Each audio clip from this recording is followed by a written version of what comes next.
Mashambulizi mapya ya urani yameripotiwa katika maeneo mbalimbali ya Mashariki ya Kati ikiwemo nchini Saudi Arabia ambako moto mkubwa katika kiwanda cha kusafishia mafuta ilionekana kabla ya kudhibitiwa. Katika taarifa ya pamoja, mataifa ya Ghuba kwa kushirikiana na Marekani yamelaani urani kwa kile walichokiita mashambulizi ya kiholela na ya kizembe ya makombora na kwa kutumia ndege zisizo na rubani.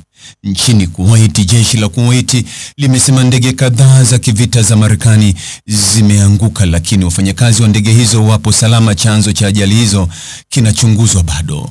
Kwa upande mwingine, wizara ya afya ya Lebanoni imesema mashambulizi ya Israeli mjini Beirut na kusini mwa Lebanoni yameua watu wasiopungua 31.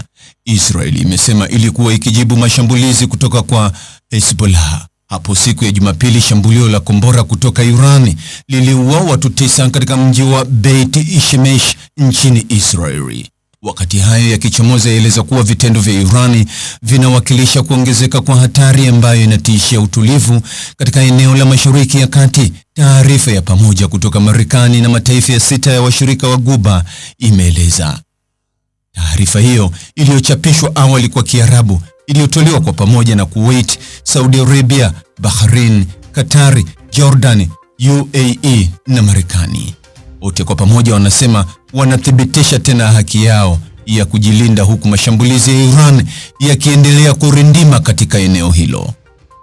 Mtazamaji, ni yapi maoni yako kuhusiana na taarifa hii?